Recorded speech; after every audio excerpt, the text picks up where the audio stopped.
ትልን ስንጾም ሰይጣን ዲያብሎስን ድል እንደምናደርግ ድል እንደምንነሳ ሲያስተምረን ጌታችን መድኃኒታችን ኢየሱስ ክርስቶስ ጾሟል ማለት ነው። ቀዳማዊው አዳም የፈጣሪውን የእግዚአብሔርን የጾም ትእዛዝ በማፍረሱ ምክንያት ገነትን ከመሰለ ቦታ እግዚአብሔርን ከመሰለ ጌታ ጋር ተቆራረጠ፣ ተለያየ። አትብላ የተባለውን ነገር በመብላቱ የጾም ትእዛዝን በማፍረሱ ምክንያት ገነትን ከመሰለ ቦታ እግዚአብሔርን ከመሰለ ቅዱስ አምላክ ጋር ተለያየ ማለት ነው። ስለዚህ በጾም ምክንያት የፈጣሪውን ሕግ አፍርሶ የጠፋውን ቀዳማዊውን አዳም ለማዳንና ወደ ቀደመ ክብሩ ለመመለስ ሲል የሰውን ልጅ ለመፈለግ የመጣው ዳግማዊው አዳም መድኃኒታችን ኢየሱስ ክርስቶስ የመጀመሪያ ሥራውን የጀመረው በጾም ነበር። የማቴዎስ ወንጌል ምዕራፍ 4 ቁጥር 1 እስከ 11 ስትመለከቱ እንደምታገኙት ማለት ነው። ዳግማዊው አዳም መድኃኒታችን ኢየሱስ ክርስቶስ ኃጢአት የሌለበት ንጹሕ ባሕርይ የሆነ ፍጥረታትን ቃሉ የፈጠረ ሁሉ በእጁ የሆነ ድንቅ መካር ኃያል አምላክ ሲሆን ምንም እንደሌለው ተራበ። ይህም ለእኛ ምሳሌ የሆነን ዘንድ ነው። የነቢያት አምላክ ነውና ኦሪትንና ነቢያትን ሊፈጽም እንደ ነቢያቱ 40 ቀንና 40 ሌሊት በገዳም አደረ፣ በዲያብሎስ ተፈተነ።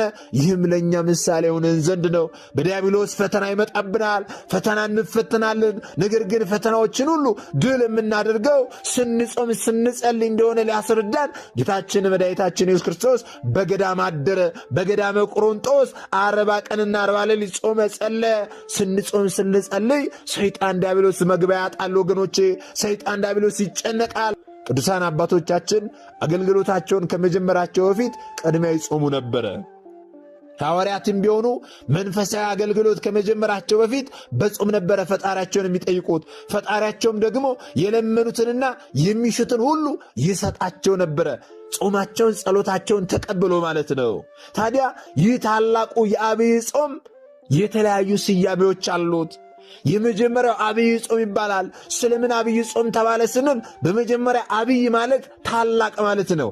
ለምን ታላቅ ጾም ወይም አብይ ጾም ተባለ ስንል ጌታችን መድኃኒታችን ኢየሱስ ክርስቶስ ከተጠመቀ በኋላ የጾመው የ40 ቀን ጾም በመሆኑ ራሱ ባለቤቱ ጌታችን መድኃኒታችን ኢየሱስ ክርስቶስ የጾመው ጾም በመሆኑ ታላቅ ጾም ተብሏል ማለት ነው። ሁለተኛው ደግሞ ሁዳዴ ጾም ይባላል። ሁዳድ ማለት ሰፊ የመንግስት እርሻ ወይም ደግሞ ማንኛውም የህዝብ ብዛት ያለበት ሥራ ሁሉ ሁዳዴ የሚባል ሲሆን የሁዳዴ ጾም የተባለውም በጾም ቀናት 55 ቀናት ስለሚጾምና ጾሙንም ጌታችን መድኃኒታችን ኢየሱስ ክርስቶስ ስለ ጾሞ ነው።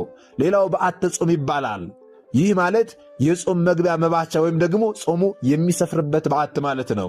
ጾመ አርባም ይባላል። ጌታችን መድኃኒታችን ኢየሱስ ክርስቶስ የጾመው የ40 ቀን ጾም